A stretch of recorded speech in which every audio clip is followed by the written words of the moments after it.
A teen accused of bringing a gun with him to a Grand Rapids school is now facing charges, and we're told the gun wasn't loaded, but he did have ammunition.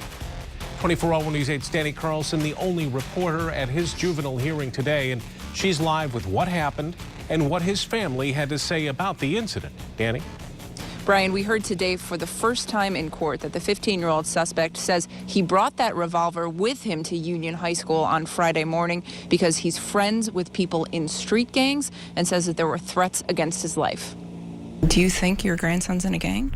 No, he's not in a gang. He has no affiliation with any gang. He's not the type of kid that his mom allows him out 12, 1 o'clock. And this is not that type of a child. You can't protect who your children know. You know, but he has no gang affiliation.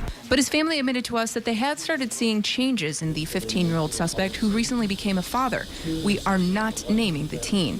They say they tried to get him help before Friday's incident, but since he had only a minor criminal history, they say they couldn't. It's almost like our system's set up to help the kids fail. And that's really sad. The student allegedly brought a .38 caliber revolver with him to school. Security guards went up to the teen on Friday morning and asked him to go to the office with them. He refused, there was a scuffle, and the gun fell out. We're told the gun was not loaded at the time, but learned today in court that he did have ammunition with him as well in school.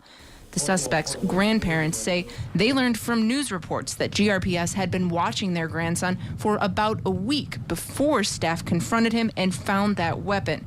His grandparents say no one from the district contacted them or the boy's mom before the gun was found. If you had concern with him, just as well as for the other children in the school, why did you not contact his parents prior to so that we could all sit down and try to figure out what's going on? Reps from GRPS say efforts were made to contact the parents before Friday's incident, but wouldn't go on camera or answer any of our other questions about the ongoing investigation. Now, that teen is currently being held on a $15,000 bond. The charge that he faces, carrying a concealed weapon, is a felony, punishable by up to 5 years in prison. And also looking into it today, by Michigan law, any student who brings a dangerous weapon onto school grounds, it says, shall be expelled by the district. Talking to GRPS tonight, they say that that student is currently suspended pending a hearing. Live in Grand Rapids tonight, Danny Carlson, 24-Hour News 8.